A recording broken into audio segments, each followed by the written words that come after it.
Cherlapally railway స్టేషన్లో Vijaya Reddy suicide చేసుకున్నటువంటి ఘటనలో ఇప్పటి వరకు సూసైడ్కి కారణాలు ఏంటి అన్న విషయాలు బయటికి రావడం లేదు. కానీ విజయారెడ్డి అన్న చిరంజీవిని తల్లి పుష్పాని విచారిస్తే అన్ని విషయాలు వెలుగులోకి వస్తాయి, వాళ్ళు మాట్లాడితేనే నిజాలు వస్తాయి అని చెప్పేసి చాలామంది కామెంట్ చేస్తున్నారు. బిగ్ టీవీతో ఎక్స్క్లూజివ్గా విజయారెడ్డి అన్న చిరంజీవి ఉన్నాడు, మాట్లాడదాం. విజయారెడ్డి సూసైడ్ చేసుకునే అంత పిరికిదా? అసలు ఎందుకు చేసుకుంది అనుకుంటున్నారు? లేదండి, ఆమె స్ట్రాంగ్ విమెన్. ఆమె ఎందుకు చేసుకున్నది అనేది అంత చిక్కడం లేదండి. అదే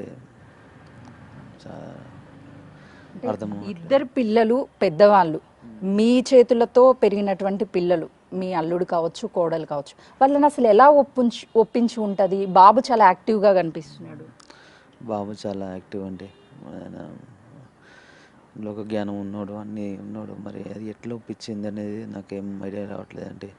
ముందే చెప్పి ఉంటే కాలేజ్ దగ్గర చెప్పున్నా వాడు వెళ్ళండి అంటే మమ్మీని కాపాడాలంటే తెలిసి ఏం చేయాలని ఫస్ట్ మామకు ఫోన్ చేస్తాడు, ఖచ్చితంగా చేస్తాడు. మామ ఇట్లా ఇట్లా చేస్తుందని చెప్తాడు. ఎందుకో తెలియదండి. అంతకుముందు కూడా అక్కడ ఉన్న ప్రిన్సిపల్కి చెప్పిన, నేను మా సిస్టర్ వస్తే పంపించొద్దండి అని చెప్పిన. ఎందుకంటే ఫ్రీక్వెంట్గా మమ్మీకి ఫోన్ చేయడము రావడం చేస్తున్నమాట. అంటే హౌస్ సిక్ తోటి ఇంటికి రావాలని చేస్తున్నాను. అట్లా అంటే ప్రిన్సిపల్ గారికి నేను చెప్పినమాట, సార్ మీరు పంపించకండి సార్, అంతకుముందే పంపించొద్దు, ఏమైనా పంపించాలంటే నాకు ఖచ్చితంగా కాల్ చేయండి సార్ అని చెప్పి. మరి ఆ సారు ఆ రోజు కానీ ఒకవేళ సార్ కాల్ చేస్తుంటే అట్లీస్ట్ మీ చెల్లి మీ పిల్లల్ని కాపాడుకునే. నేను చెప్పిన మేడం, అంటే తెలుసు కదా ఇప్పుడు ఫ్రీక్వెంట్గా వస్తున్నాడు, ఆల్రెడీ నేను వద్దని చెప్పాను, పంపించొద్దు అని చెప్పాను. ఏది వచ్చినా నేను వస్తేనే పంపించాలి సార్, మీరు మధ్యలో పంపించకండి, ఎగ్జామ్స్ కూడా ఉన్నాయి కదా సార్.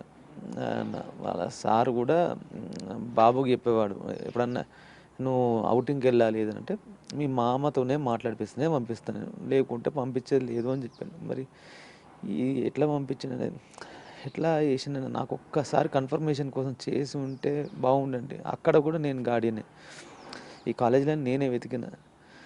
ఆ కోడలికి ఏంటంటే మిగతా అన్ని ఏడ చూసినా పాత బిల్డింగ్లు ఉన్నాయని అంత దూరం పోవాల్సి వచ్చింది. పటాన్చెరు అక్కడ వెతికితే అది కొంచెం కొత్త బిల్డింగ్ ఉంది. ఎందుకంటే 2 సంవత్సరాలు ఉండాల్సింది వాళ్ళు, చదవాల్సింది వాళ్ళు. పాత బిల్డింగ్లలో ఉంటే భయపడతారు, అరే చదవలేకపోతారు, ఆడపిల్లే కదా అని మంచిగా ఉంది అక్కడ, అన్నీ కొత్త బిల్డింగ్ ఉంది, వసతులు బాగున్నాయని అక్కడ చేర్పించిన మేడం. అక్కడ గార్డెన్, ఇక్కడ గార్డెన్, అక్కడ వాళ్ళు కూడా నాకు కాలేజ్ సెకండ్. ఇప్పుడు ఈ కాలేజీలో జరిగేది ఇదే కదా మేడం. అంతకుముందు ఇప్పుడు మా అల్లుడు చేరిన దాంట్లో కూడా అంతకుముందు ఆత్మహత్యలు చేసుకునే పిల్లలు, అదే ఇట్లా మార్క్స్ రాలేదనో ఇంకోటిదో నాకు తెలియదు. అది కూడా మళ్ళీ తెలుసు ఆ విషయం.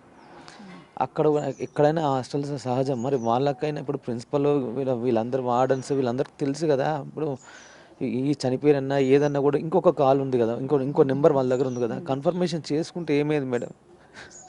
అంత ప్రతి ఒక్కరికి తప్పే ఉంది మేడం, ఇలా వ్యవస్థ చాలా తప్పు ఉంది మేడం. విజయారెడ్డి పిల్లల్ని చాలా ఇష్టపడేది, అంతకంటే మీరెక్కువ పిల్లల్ని పెంచారు, ఇష్టపడ్డారని చెప్తున్నారు. ఎందుకు పిల్లలకి దూరంగా హాస్టల్లో ఉండాల్సినటువంటి పరిస్థితి వచ్చింది? అర్థం కాలే మేడం. అంటే ఇద్దరు పిల్లల్ని ఎందుకు హాస్టల్లో ఉంచారు? అదే 10th దాకా చిన్న 3 years మా కోడలు, నాకు తెలిసి 2 years అనుకుంటా, మా 1 year, చిన్న పిల్లలు 3 years ఉండొచ్చు నాకు తెలిసి. అప్పటి అక్కడ వాళ్ళకు కొంచెం కొట్లాట్లు అయితే, అంటే వాళ్ళ అత్త మామయ్య వాళ్ళతోటి సంథింగ్ అప్పుడు ఉంటాయి కదండి, సహజంగా ఉంటాయి కదా. అప్పుడు నేను చెప్పేది ఏంటంటే ఎప్పుడంటే ఒక 14 ఏళ్ళ క్రితం అనేది.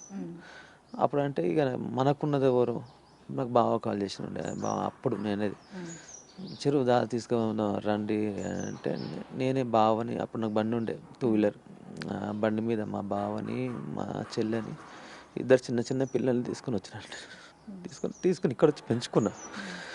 మా ఇంట్లోనే పెంచుకున్నా. 10th class దాకా కూడా నేనే స్కూల్ మాట్లాడిన, ఇక్కడ చూసుకునేది బాగానే. ఇక్కడి నుంచే చదివారు. మావాడు పోయి 1 year అవుతుందండి, నన్ను వదిలిపోయి ఓన్లీ 1 year అవుతుంది. కోడలు పోయి 2 years అవుతుంది. ఎప్పుడు కూడా చెప్తున్నా, అసలుకి పంపించకుండా నేను ఇక్కడ పెట్టుకున్నా అయిపోతున్నాను ఏమో, నాకు అర్థం అవుతలేదండి. అసలు ఏం మాట్లాడుతున్నా నాకేం అర్థమైంది. నాకు ఇంకా కోలుకోలేకపోతున్నా అసలు ఈ బాధ. విజయారెడ్డి తన భర్తకి ఏమైనా గొడవలు ఉన్నాయని ఎప్పుడన్నా మీతో చెప్పలేదా? లేదండి, లేదు. అలా అత్తమామతం కూడా ఎవరితో ఏం లేవు. అప్పుడు ఎప్పుడో అది మామూలుగా అప్పుడు జరిగినప్పుడు అంతేగాని మా దగ్గర ఏం లేవండి.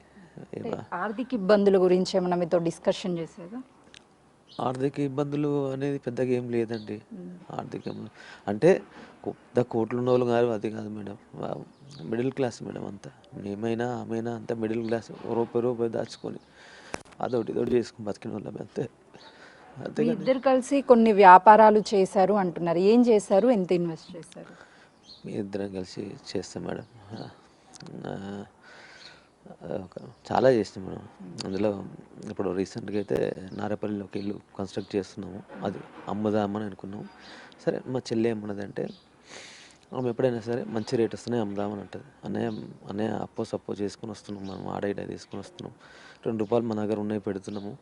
లాభం వస్తే బెటర్ అనే, ఎందుకంటే ఆల్రెడీ చాలా డేస్ అవుతుంది ఇన్వెస్ట్ చేసి, 1.5 year అవుతుంది.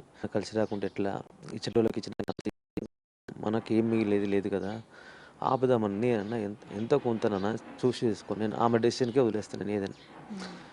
అసలు ఈ టాపిక్ కూడా ఇప్పుడు కాదు అసలుకి, అనుకుంది ఎప్పుడో అనుకున్నాం వదిలేసినాం. ఇంకా అది చెల్లె డెసిషన్ మీద వదిలేసినాం. ఎందుకంటే రిజిస్ట్రేషన్ ఆ పేరు మీద ఉంది కదా, ఏదైనా ఆమె మీదనే ఉంటుందండి. నేను మళ్ళీ అందులో నాకు సజెషన్స్ ఇవ్వడమే, ఎందుకంటే నేను చేసేది రియల్ ఎస్టేటే కదా. మంచి కస్టమర్, మంచి పార్టీ దొరికింది, రేట్ వస్తుంది అంటే ఆ టైంలో మాత్రం చెప్తా. తర్వాత ఏం రాకుంటే నేను చెప్పాను. ఆ రేటు ఆమె అంటే అన్ని ఎంతో క్యాలిక్యులేట్ చేసి ఓకే అనుకుంటేనే తీసుకొని రా అంటుంది పార్టీని, లేకుంటే లేదంటది. అనే ఆగుదాము అని అంటే సరే ఓకే, మన లాభం రాని మనకు కూడా ఎందుకులే అని నేను వదిలేసిన. అది ఇది మాట్లాడి కూడా జమాన్ అయిపోయిందండి ఈ విషయం మాట్లాడి కూడా. ఇక్కడ ఇంకొక అపార్ట్మెంట్ కట్టిన ఇద్దరం అంటే మేజర్ నాదే ఉంటుందండి. మేజర్ నాది, మా మమ్మీది, ఆమెది ఎంతో 5-10 అన్నట్టు ఉంటుంది అంతే. అప్పుడు ఈ విషయాలు కూడా ఇన్వెస్ట్ చేసేది వాళ్ళు ఎంత పెట్టారు, మేము ఎంత పెట్టామని మా బావగారికి అన్ని మా షేర్ చేస్తామండి. మా చెల్లె, మా బావ, మా మమ్మీ మాట్లాడుకుంటాం. మనకున్నది అదే రూపాయి అండి. ఆ రూపాయి ఆడ పెట్టుకుంటూ వచ్చినాం. ఇక్కడ ఒక అపార్ట్మెంట్ తీసుకున్నాం. ఓనర్కి ఎక్కడైనా ఆమె బయ్యర్, నేను కాదని, నేను ఏదో మధ్యలో మాట్లాడుతున్న వాళ్ళనే ఉంటాను. ఎందుకంటే ఆ పేరు బాగుంటుంది కదా. సరైన చెల్లెనే తీసుకుపోతారు అంటే ఆ అపార్ట్మెంట్ కూడా 35 lakhs అంటున్నారండి. 35 కాదు, 30 lakhs, 30 లక్షల రూపాయలు ఓనర్ కట్టిపించాము. ఇంకా 10 lakhs 15 lakhs ఏమో ఉంది. అది కూడా అడిగింది, అనే ఎంత కట్టాలనే లాస్ట్ మీకు 10 lakhs కదా అని అడిగింది. అవును 10 lakhs అని అడిగిన. 10 lakhs అదే అవుతుంది, ఒక 4 to 5 lakhs రిజిస్ట్రేషన్కి అవుతుంది అని అన్నాం. దీనికి కూడా మంచి పార్టీ ఉంటే చెల్లి అనేది మంచి రేట్ రాని అని సరే నీ ఇష్టం, ఎప్పుడైనా నువ్వు కానీ మంచి రేట్కి వస్తేనే అమ్మాలి అని అన్నది. సరే అది కూడా మాట్లాడు కూడా జమాన్ అయిపోయింది. అంటే ఈ డబ్బుల రొటేషన్ దగ్గర బయట నుంచి అప్పు తీసుకురావడము, లేదంటే వాళ్ళ దగ్గర నుంచి ఆమెకి ప్రెజర్స్ ఉండడం, అలా ఏమైనా జరుగుంటుంది అనుకుంటున్నారా? ఎక్కడి నుంచి తీసుకొస్తారా? లేదు మేడం, హ్యాండ్ లోన్ అవి ఆమె తీసుకొచ్చేది ఏముండదు. మేమేం తీసుకురావడమే. ఆమె దగ్గర ఉన్నాయి మాత్రమే పెడుతుంది. ఆమె రిస్క్ చేయదు మేడం. అప్పులు తీసుకొచ్చి ఇలాంటే వద్దంటది. ఆమె పర్సనల్ లోన్ కానీ ఏం తీసుకొస్తాం అంటే తీసుకొస్తాం కడుతూనే ఉంటాం. ఆమె అయితే నాకు కలిగింది 5 లక్షలు నాతో పెట్టగలుగుతా, 10 లక్షలు పెట్టగలుగుతాను, నాది దీంతో అవుతుంది. ఓకే, అంతవరకే ఆమె ఇన్వెస్ట్ చేస్తుంది. ఎంత పెడితే అంతే కదా. ఆమె కూడా క్లియరే ఉంటుంది. అన్ని పేపర్స్ కూడా ఆమె దగ్గరనే ఉంటాయి, డాక్యుమెంట్స్ కూడా అన్ని. నేను సార్ కూడా చూపించిన, నేను సిఏ గారికి కూడా చూపించిన మొత్తం డీటెయిల్గా. సార్ వాళ్ళే వచ్చిన తర్వాత అన్ని డీటెయిల్గా చూపించిన. బ్యాంక్ అకౌంట్స్ అడిగిన సార్ నన్ను, సిఏ గారు అడిగారు. సిఏ గారికి ఒక 4 అకౌంట్ ఇచ్చిన తర్వాత సారు వివిధ డాక్యుమెంట్స్ కూడా చూపించిన, వేరే చూపిస్తే అవును రెడ్డి గారు అని సార్ కూడా చాలా బాధపడ్డాడు. అసలు ఇది ఇక్కడ జరగవద్దు రెడ్డి గారు, మీకు ఇంత మొత్తం ఫ్యామిలీని కూలిపోయారు.